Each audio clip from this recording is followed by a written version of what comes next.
Hi, it's Martin from Steffy Bull Promotions. Delighted to announce our next guest. Young, 21 years of age, super lightweight. Reckon he's going to be a force in the future. Taylor Watkins. Taylor, thank you very much for giving us some of your time. Thank you, Mike. Thank you for giving me an interview. 2020, I think 2020 was the last time we actually seen each other. Doncaster Dome. Remember having a chat with you after. You just got a victory. I remember that interview quite well because after the interview, I had to wipe some blood off off my top. Yeah. Interview. I think you got a bit of a runny nose. Yeah. But we actually spoke, and it was your second fight. You was excited. You was looking to get out again as soon as possible, and then unfortunately, boxing come to a halt. Looking at you today, you're looking fit as anything. You're speaking to you beforehand. You've still got that focus about her. So it was good just to get you on, really, just to give us a bit of an insight into how you got into boxing, have a little chat about boxing, and just take it from there, really. So, what made you get into boxing in the first place? I actually got into boxing through a mutual friend. I've always my dad's from Wales, so he's always loved Kawasaki. So growing up, I was watching boxing, but my dad's never boxed himself. So, he's never really pushed me into boxing, but he loves it. And at school, I received a punch off my friend, who was a boxer, and that's how we became friends. He took me to the gym, and onwards from there, really. About 10 years old. So getting punched in the face made you think, I actually want to be a boxer? Well, he punched me and he gave me a black eye. I can remember saying, how'd you do that? Because it took a step back and he hit me. And we became really good friends, and he took me to the local gym in Carcroft. And on from there, really, I started boxing, and he sort of stopped, and I started progressing through amateurs. Okay. So, is that the way you introduced each other then when you was young? Punch people and take it from there? Yeah, a bit of back in the day. No, that's great. So you say it's funny, isn't it? Because you had a friend that was into boxing, you started going boxing with him. He stops, and then you carry on. When did you actually feel that boxing was your sport? Like, because a lot of people first go to the gym, get the feeling, enjoy the exercise, enjoy putting the gloves on, enjoy the sparring. But when did you actually think, I want to go into the amateurs? Or did you walk into the gym and then the coach back then, did he just turn around and say, you've actually got something, Taylor? Obviously, with most amateur coaches, you've got to show dedication. So I started turning up. I've always liked to fight, even as a kid. So I was always fighting at school and stuff. I was younger anyway. Growing up, it's just it's one of them things, isn't it? Kids fight in the playground, and I've always loved to fight. I've never been scared to fight. So when I started going to the gym and sparring started happening, I would never shy out of sparring as a kid, and sort of just grew on to me. Then it's disciplining yourself, all disciplined and all. Sorry, I'm getting other texts. Sorry, Martin. No, it's all right, mate. Popular. Can I put it on silent? Yeah.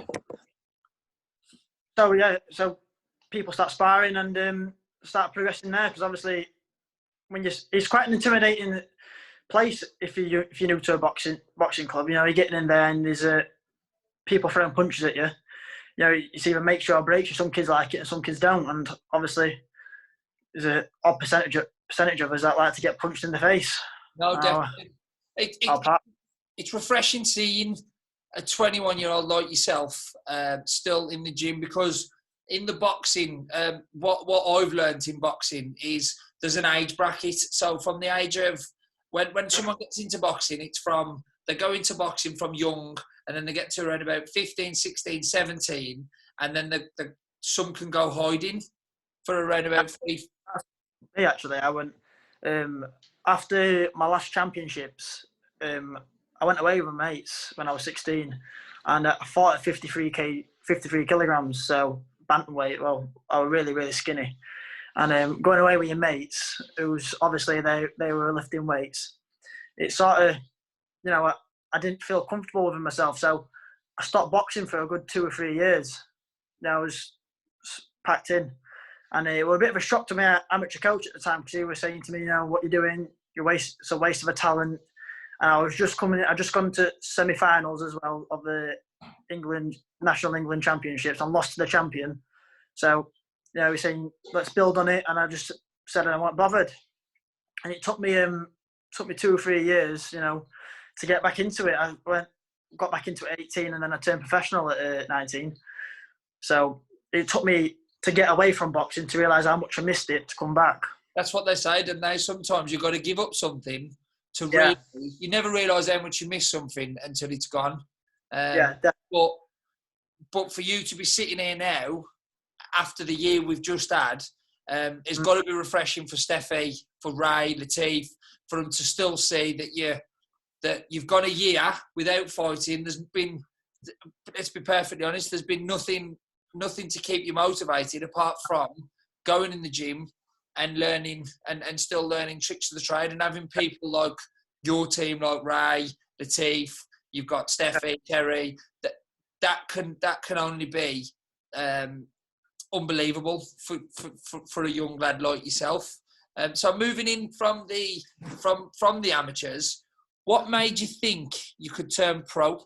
That's a wrong question. What made you turn pro? Because the pro game's a lot different to the amateurs, isn't it?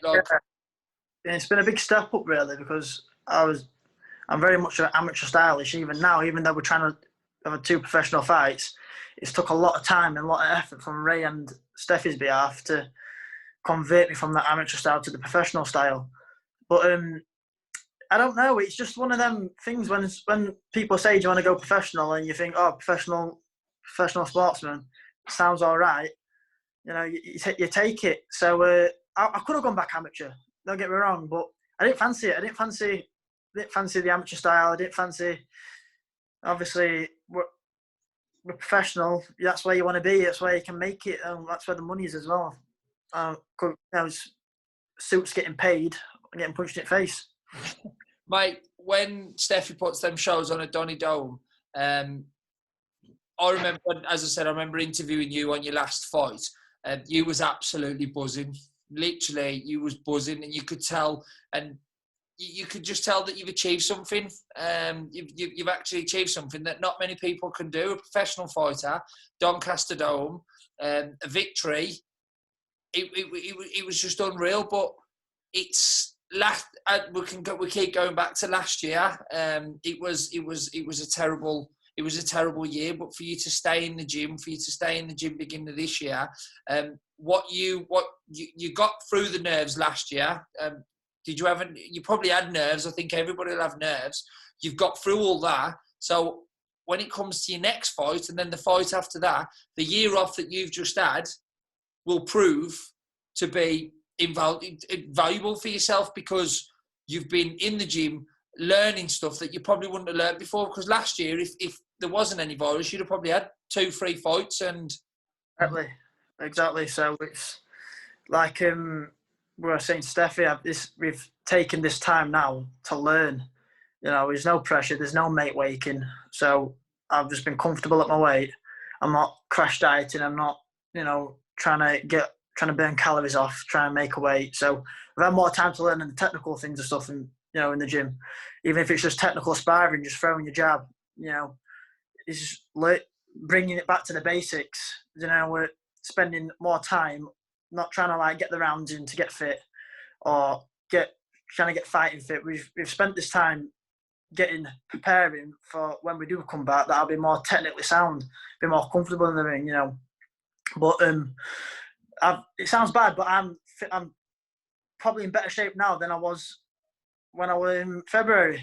So I've just kept myself fit. I've just kept myself active.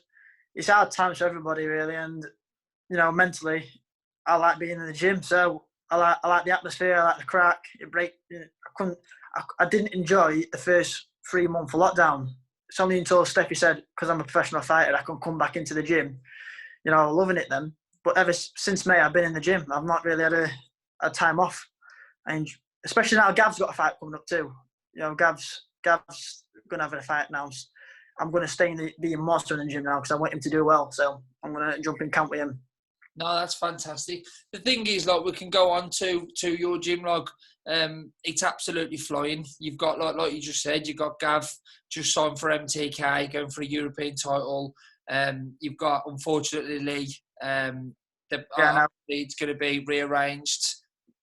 But these things happen. But Lee's got that mindset where this is going to be rearranged, and it will happen, and well, you ain't got to mention Terry. Like, Terry's just flying the flag, and it's just perfect, absolutely perfect for you guys just to follow, just to follow in her footsteps, because she's doing something that not many gyms have got. Yeah, exactly. She's flying the flag for us all, Terry. Yep. She's setting the pedestal that where we want to be at. You know, she's got like. Yeah, no, totally agree. It's just unreal. But you going back to the basics, you've only got to watch 2 fights last year. I say this to a lot of people that I speak to now. Joyce and Lyndon Arthur, they won fights on a basic boxing. Yeah, definitely. The jab, and like you said, learning to throw the jab again properly. The jab is just more key than any punch than anyone can think of, because it's the thing that sets everything up. Yeah, he basically beat Daniel DeBar with a jab. Yeah, and Lyndon Arthur beat Anthony Hard with a jab, and it gives you the opportunity to go and learn the basics, and rather than having a fight, having a week off and then getting back and then getting into camp and, like you said, crash dieting, you ain't had to do anything like that. You've been able to walk around at the weight you want to walk at, and you can just train. And like you said, now you've got Gav coming up in this next fight, gives you a chance to get into a little mini camp, even though there's probably going to be nothing at the end. It gives you a chance to get back into camp. Yeah. Gav's got a big fight coming up, so as a team, we're a team at the gym. Everyone's pushing everyone on to do well. So I'll be jumping back into camp and I'll be helping Gav just to get the rounds in with him. You know. No, definitely. What weight? The what? Sorry. He's got a massive fight coming up, so. As a gym, we all want. It's not as individual. We want the gym to succeed.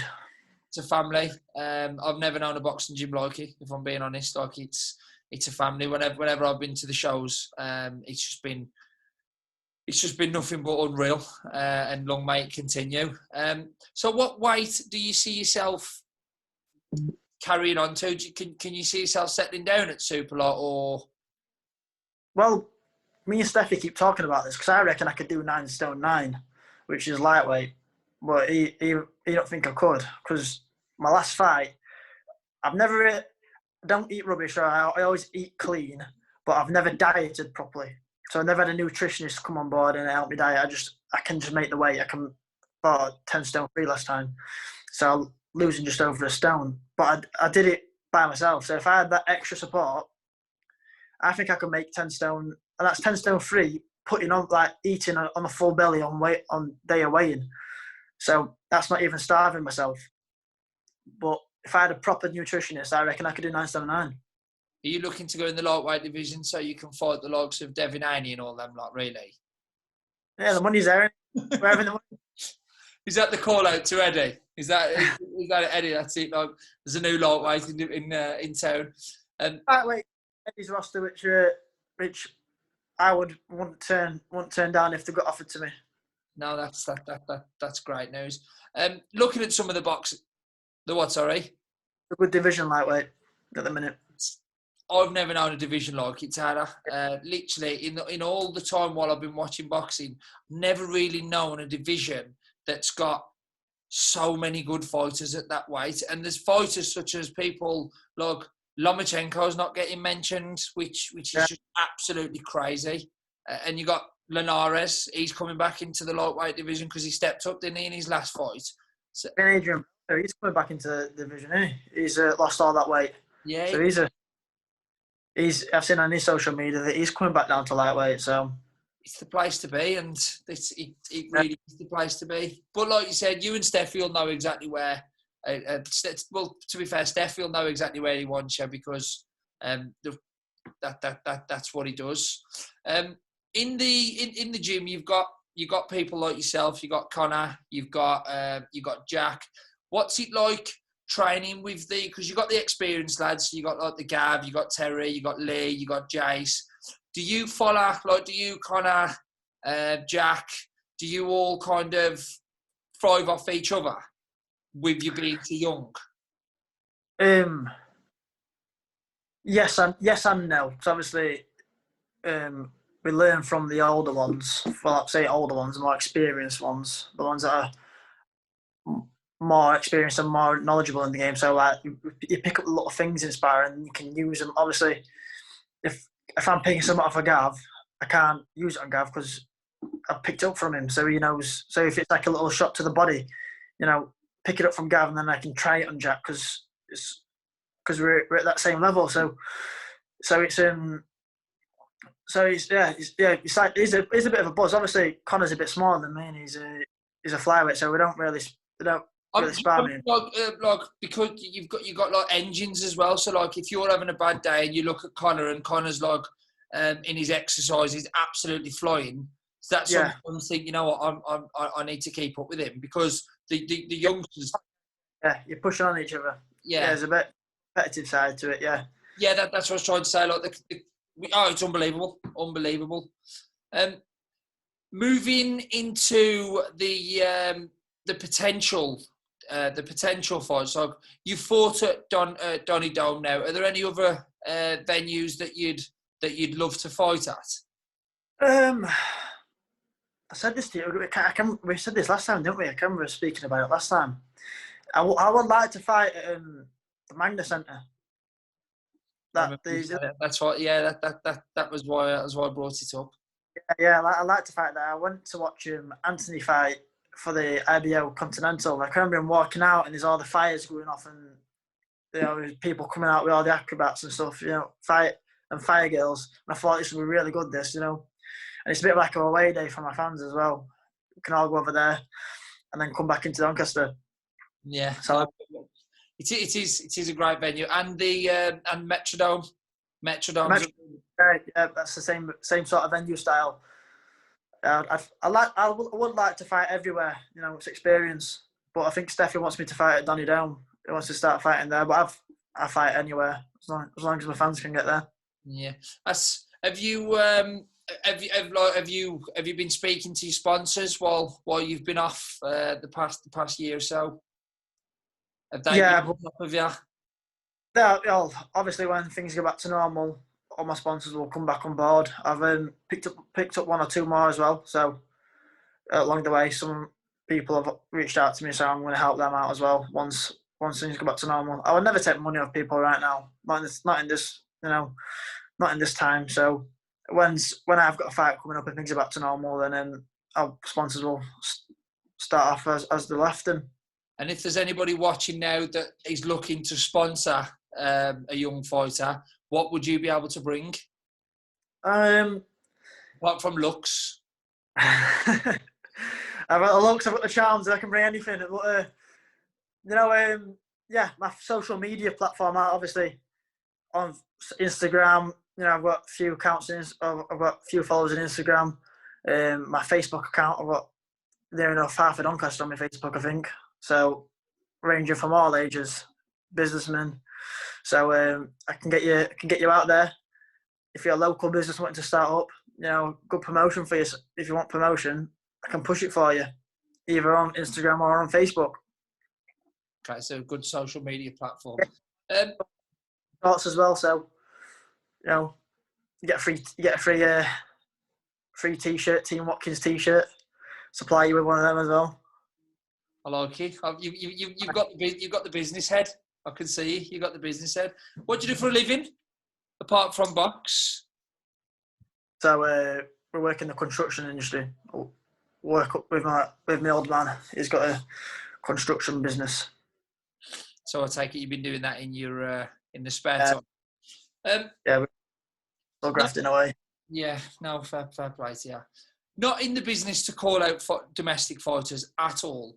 But No, are there any fighters that you see in the UK at the moment, like up and coming, and think, you know what, in a couple, saying 3-4 more fights, that could be a potential fight? Charles Frankham. Steffi's going to laugh at this because we keep having this conversation, but Charles Frankham, yeah, I won't mind that fight. Any reason? I just think I've got the beating of him. I just think he says he's a lightweight, but I'm massive compared to him. I can make lightweight. I know I can make lightweight. So I just think I'd be too big. And he has got a good name for himself. So his fights on a Matchroom cards, he fights on Sky Sports. And I said to Steffi before, if that fight gets offered, I'll take it at lightweight. I'd make lightweight and take it, and I'd fight him. I think I'd beat him comfortably. And is that the reason why you think you want to fight at lightweight? No, because I think I'd be a big lightweight anyway. I'm close to 11 stone now, and I can make 10 stone easy. So if I can make lightweight, I'd be a big lightweight, very big lightweight. There's a message. We are moving into the boxing season, starting soon. We've got Warrington fight against Lara. You've got Povetkin versus White. Name a couple of fights from last year that stood out for you. What stood out for me? Terry's fight. I think both of Terry's fights were entertaining, very entertaining. Even the Jonas fight, if you watch that back without sound, she won that easy.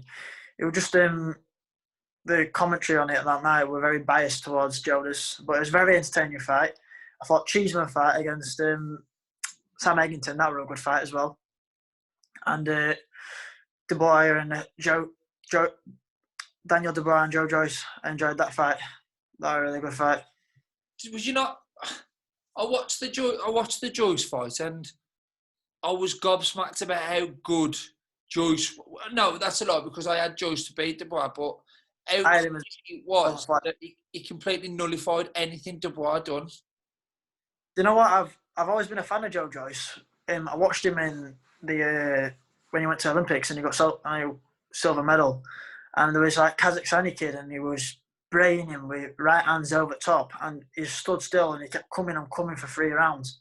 And I said to myself, then there's no way you're taking Daniel Dubois to going to take him out, because that Kazakhstani kid was a good kid. He was really good, and he was knocking people out before Joe Joyce, and he couldn't knock him out. So when the fight came about, and Daniel Dubois a come forward fighter, I just said later rounds it's going to be Joe Joyce, and I made a bit of money in that as well. So happy days.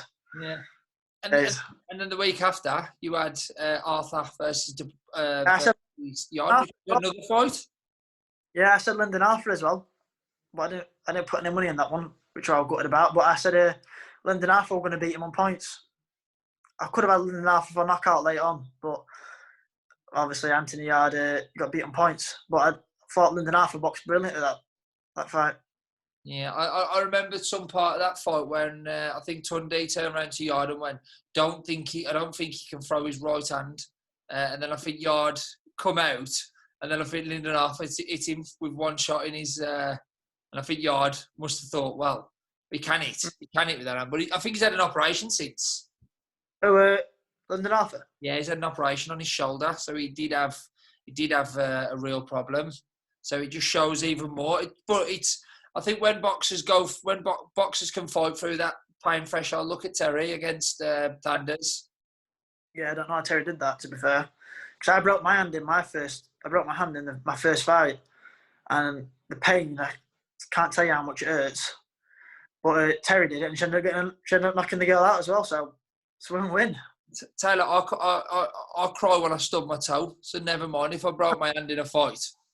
Oh, you feel it. There's no hiding it. So, to be fair, when I did it in the first round, and I had to box 4 rounds with my left hand. I didn't even throw my right hand afterwards. But Terry did it, and then 3 rounds later, she ended up stopping her. So, how she did that, she's a warrior, isn't she? Yeah, I just think it's the class in Terry. I just think, I think the past, just just everything about her now. I think she's turning into the perfect package. I really do. Yeah. I spoke to Andy Clark on Saturday, and Terry Harper was actually Andy Clark's Fighter of the Year. Really? Yeah, and that's a Sky Sports pundit. It's kind of, you've got people like Joshua, you've got people like Fury, but he was to choose Terry Harper, which kind of speaks volumes for Terry and Steffi. Yeah, she's waving the flag, Terry, at the minute for women's boxing. But what she's doing as well, she's keeping your gym relevant. Yeah, definitely. Do you know what I mean? So there's going to be some ahead of us as well with Terry, and for people like me, she's going to be bringing boxing to Doncaster. So who knows? Maybe I could get on a card, further down the line once I've had a few more fights. If she fights at Keaton, that'd be my local team's football arena. That'd be massive to try and get on the card there. Even if it's one of the first, still a massive achievement for me. No, you're 21 years of age, mate. You've literally, the only advice I'll give you, a bit like what Ray, Latif and Steffi have said, just keep going to the gym, keep learning, because I would die to be 21 years of age and to be in your shoes. You've got the world at your feet. You really have. Have you got any kind of messages you want to say to your fans who have kind of not seen much? No, it's hard. It's hard times for everybody. I mean, it's not just myself. It's everyone's having a hard time. People are losing their jobs, but it will come good again, and we'll have some good more nights out. That's one thing I've missed. I've missed socialising, not even drinking. Like, I don't really drink that much, but just socialising with people. So once this all comes, we'll go soon, and next year, I think we'll be fighting again next year. Some good nights out and good nights to come. That's exactly what Steffi said. The dark days are nearly over, and the good times are around the corner. And I think that's probably one of the best mottos I've heard for a while. Definitely. So, Tyler, it's been an absolute pleasure speaking to you. Keep in touch, and thank you very much. See you later, Martin. Thank you. Bye.